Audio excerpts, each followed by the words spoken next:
Welcome to Mishra Study Navgachhia. Mishra Study Navgachhia में आपका स्वागत है। आज हम लोग ग्रेजुएशन यानी BA honours plus MA English literature student के लिए एक जो है सर फिलिप सिडनी के द्वारा लिखा गया एक एसे है द डिफेंस ऑफ क्वाइसिस, इसकी चर्चा करेंगे। इसलिए वीडियो में बने रहें। यदि आपको जानना है तो आप स्पष्ट रूप से सुनते जाइए, मैं आपको बता दूंगा। और आपको इसका अगर पीडीएफ वगैरह सब चाहिए तो आप मुझे वीडियो के कमेंट सेक्शन में कमेंट कीजिए, मैं आपको पीडीएफ भी उपलब्ध कर दूंगा। तो चलिए स्टार्ट करते हैं। सर फिलिप सिडनी के द्वारा लिखा गया जो है द डिफेंस ऑफ क्वाइसिस, इनके बारे में व्याख्या करेंगे। इन्होंने क्या बताया है इसमें, तो चलिए। Sir Philip Sidney the defence of poesy और an apology for poetry is a work of literary criticism defending poetry against its defectors and justifying poetry as a literary form। यानी कि सर फिलिप सिडनी की the defence of Poaceae या poetry के लिए माफ़ी साहित्यिक आलोचना का काम है, जो कविता को अपने विरोधियों के खिलाफ और कविता को साहित्य के रूप में न्यायोचित ठहराने का बचाव करते हैं। It was written around 1579 or 1580 but was not published until 1595 after Sidney's death। यानी कि यह 1579 या 1580 के आसपास लिखा गया था, लेकिन सिडनी की मृत्यु के बाद 1595 तक प्रकाशित नहीं किया गया था। Sydney was a notable Elizabethan poet, scholar and soldier and died youngest the age of 31। यानी सिडनी जो है एक उल्लेखनीय एलिजाबेथ युग के दौरान एक कवि, विद्वान, दरबारी और एक सैनिक थे, जो 31 वर्ष की आयु में इनका निधन हो गया था। His significant literary works include the sonnet sequence Astrophel and Stella and the romance the countess of Pembroke's Arcadia. यानी कि उनकी महत्वपूर्ण साहित्यिक रचनाओं में जैसे कि सोनेट हो गया, अनुक्रम एस्ट्रोफेल और स्टेला और रोमांस द काउंटेस ऑफ पैम्ब्रॉक की आर्कडिया शामिल है। यानी इन्होंने ये सारा कार्य किया था। The defence of poesy is in part a response to Stephen Gosson's book The School of Abuse, published in 1579, goes on attacks actors, playwrights, and poets, claiming it is immoral to write works of fiction। यानी पोसी की रक्षा 1579 में प्रकाशित Stephen गोसॉन की पुस्तक the school of abuse की प्रतिक्रिया के रूप में है। गोसॉन अभिनेताओं, नाटककारों और कवियों पर हमला करते हैं। उनका दावा यह है कि कथा साहित्य की रचनाओं को लिखने के लिए अनैतिक है। Shortly afterward Sydney crafted his defense which becomes one of literature's first arguments in favor of creating fiction। कुछ ही समय बाद जो है सिडनी ने अपनी रक्षा को तैयार किया, यानी कि इसके लिए जो है उन्होंने एक रचना किया जो है द डिफेंस ऑफ पोएसिस। यानी कि कुछ ही समय बाद जो है सिडनी ने अपनी रक्षा को तैयार किया, जो कथा साहित्य के निर्माण के पक्ष में साहित्य के पहले तर्कों में से एक बन गया। आगे है first Sydney outlines the historical significance of poetry. यानी कि सबसे पहले जो सर फिलिप सिडनी थे, इन्होंने कविता के ऐतिहासिक महत्व को रेखांकित किया था। He points out the great scientist of western civilisation have been primarily Roman and Greek, and the both those cultures saw value and merit in poetry। वह बताते हैं कि पश्चिमी सभ्यता के महान वैज्ञानिक मुख्य रूप से रोमन और ग्रीक रहे हैं, अर्थात उनका कहना है, और उन दोनों संस्कृतियों ने कविता में मूल्य और योग्यता को रखा है। आगे फिलिप सिडनी कहते हैं कि the Roman referred to poets as waiter and saw them not merely as artists but also as prophet with the ability to divine the future। Romanov ने यानी कि सर फिलिप सिडनी बताते हैं कि Romanov ने कवियों को वेद के रूप में संदर्भित किया और उन्हें केवल कलाकारों के रूप में नहीं बल्कि भविष्यवक्ताओं के रूप में भी देखा, भविष्य को दिव्य करने की क्षमता के साथ साथ। आगे है, the Greek word for poetry comes from poem और to make. The Greeks themselves saw poetry as a divine power over creativity bestowed by the gods themselves। कविता के लिए ग्रीक शब्द जो है वह पोइम से आया है या बनाने के लिए। यूनानियों ने जो है खुद ही कविता को रचनात्मकता पर एक दैवी शक्ति के रूप में देखा था जिसे स्वयं देवताओं ने दिया था, ऐसा उनका मानना है। आगे है, Sidney argues that all poetic inspiration is derived in some way from the natural world and because all of nature is the result of God's own creativity, poetry itself is divinity inspired। Sydney का तर्क है कि सभी काव्य प्रेरणा किसी तरह से प्राकृतिक दुनिया से ली गई है, अर्थात दुनिया में को देख करके जितने भी कवि महोदय हुए वो वर्ल्ड को देख करके ही, उनकी प्राकृतिक चीज़ों को देख करके ही कविता रचा था। और क्योंकि सभी प्रकृति ईश्वर की अपनी रचनात्मकता का परिणाम है, इसलिए कविता स्वयं दिव्य रूप से प्रेरित है, ऐसा सिडनी का कहना है। आगे है, Sidney moves from poetry's story to a discussion how poetry should be defined. कविता के इतिहास से सिडनी इस बात की चर्चा करते हैं कि कविता को कैसे परिभाषित किया जाना चाहिए।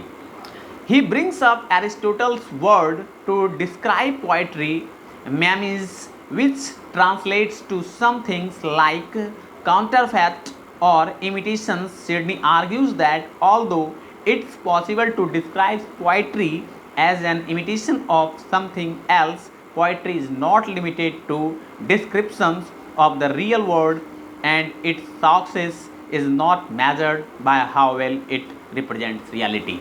यानी कि वह जो कवि हैं, यानी सर फिलिप सिडनी जो हैं, वो कहते हैं कि कविता जो है माइसिस का वर्णन करने के लिए, यानी कविता के माइसिस का वर्णन करने के लिए अरस्तु के शब्द को सामने लाता है जो नकली या नकल जैसी किसी चीज़ का निर्माण करता है।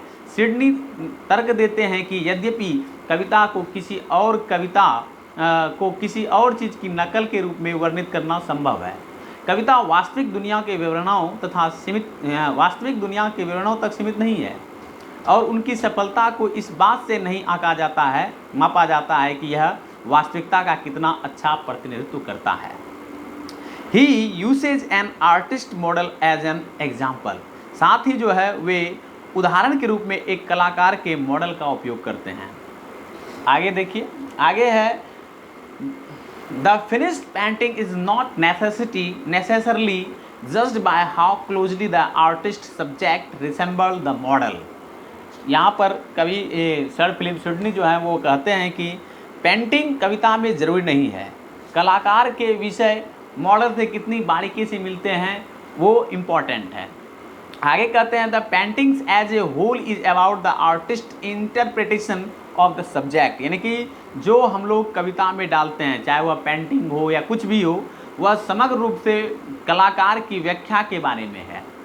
आगे कहते हैं, Sidney says that poetry likewise has the ability to transcend its subject matters surpassing the beauty of the things it describes. यानी सिडनी कहते हैं कि कविता इसी तरह अपनी विषय वस्तु को पार करने की क्षमता रखती है जो उस चीज़ की सुंदरता को पार करती है जो उसका वर्णन करती है। आगे कहते हैं Philip Sidney, the Sidney begins to classify the various types of poetry: heroic, lyric, tragic, comedic, satiric, iambics, elegiac and pastoral। तो सिडनी ने जो है विभिन्न प्रकार की कविताओं को वर्गीकृत करना शुरू कर दिया, यानी कि करते हैं, जैसे वीर गति, दुखद, हास्य, व्यंग, आयम्बिक, उसके बाद जो है एलेजिक और देहाती। साथ ही he discussed the importance of verse in poetry, saying that it is not an essential element. Great poets such as Heliodorus and sometimes wrote in prose rather than verse। उन्होंने जो है कविता में कविता के महत्व पर चर्चा करते हुए कहा है कि यह आवश्यक तत्व नहीं है कि लियोडोरस जैसे महान कवि कभी कभी कविता के बजाय गद्य में लिखते हैं, अर्थात वो टिप्पणी करते हैं अन्य कवियों पर या लेखकों पर। In the next section Sidney compare poetry to philosophy and history, यानी कि अगले खंड में जो सिडनी हैं महोदय, उन्होंने जो है कविता की तुलना दर्शन और इतिहास से भी करता है। He defines learning as a purifying of wit, enriching of memory, enabling of judgment, and enlarging of concept. He says that every learner has a favorite subject through which they seek knowledge. For some, it is the study of astronomy. यानी कि वे बताते हैं कि वह सीखने को, यानी कि बुद्धि को शुद्ध करना, स्मृति को समृद्ध करना, निर्णय को सक्षम करना, स्मृति को समृद्ध करना और दम्भ को बढ़ाना के रूप में परिभाषित करते हैं। यानी कि वो बताते हैं कि ये सारी चीज़ें बहुत इंपॉर्टेंट है, खास करके किसी भी कविता आर्ट वर्क के लिए। वे कहते हैं कि प्रत्येक विद्यार्थी का पसंदीदा विषय होता है ये सारी चीज़ें जो मैंने आपको बताया, जिसके माध्यम से वे ज्ञान प्राप्त करते हैं। कुछ के लिए यह खगोल विज्ञान का भी अध्ययन है। For others it is a materialistics और फिलॉसफी और म्यूजिक, दूसरों के लिए यह गणित या दर्शन या संगीत भी हो सकता है। आगे जो है the common theme to all is the decide to know and to uplift the mind through that knowledge, यानी सभी के लिए सामान्य विषय उस ज्ञान के माध्यम से मन को जानने और उत्साह करने की इच्छा है, ऐसा सिडनी महोदय कहते हैं। Sidney cautions, however, against studying any one subject too deeply, likening that to an astronomer so fixated on the stars that he falls into a ditch while his eyes are pointed skywards.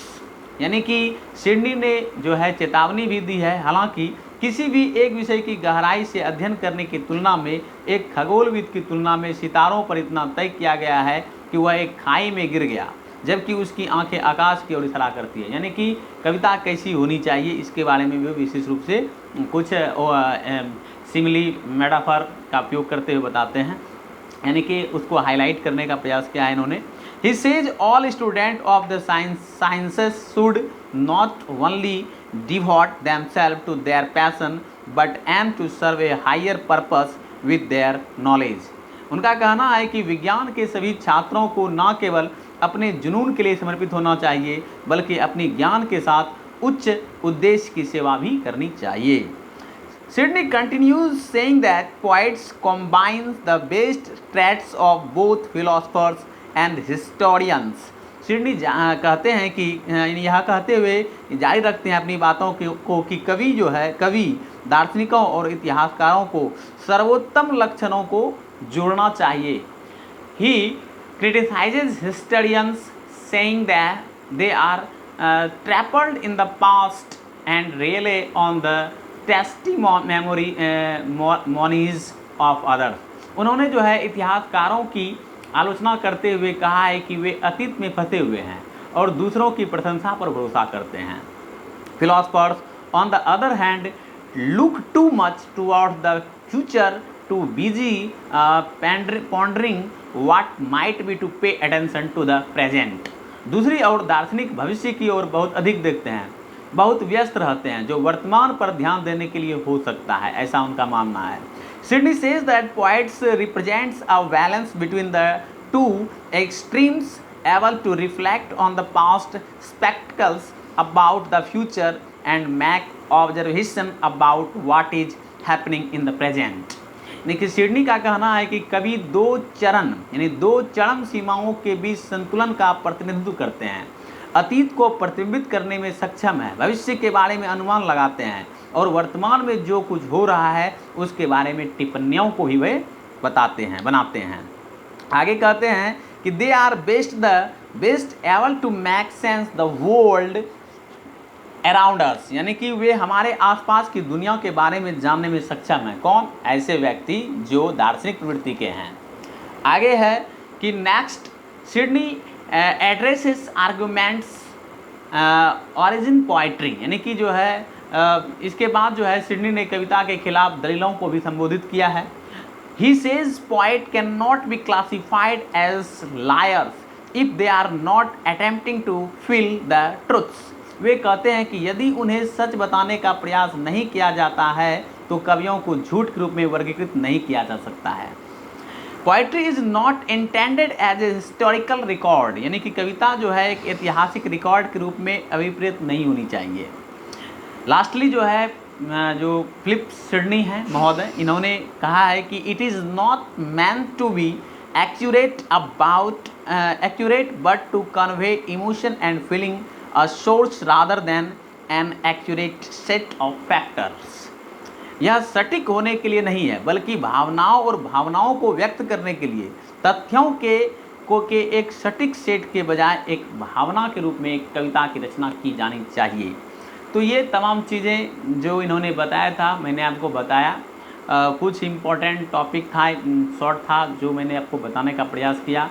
थोड़ा सा जो है और बेहतर वे में मैं आपको एक PDF प्रोवाइड कर दूंगा यदि आप इसका विशेष तौर पर PDF लेना चाहते हैं, जिसमें कि एक सही तरीके से आपको हर एक नोटेबल पॉइंट्स मिल जाएगा। वैसे मैंने आपको सिर्फ यहाँ पर बताने का प्रयास किया। यदि वीडियो पसंद आए तो लाइक शेयर अवश्य कीजिएगा। आज के लिए इतना ही, धन्यवाद, थैंक यू।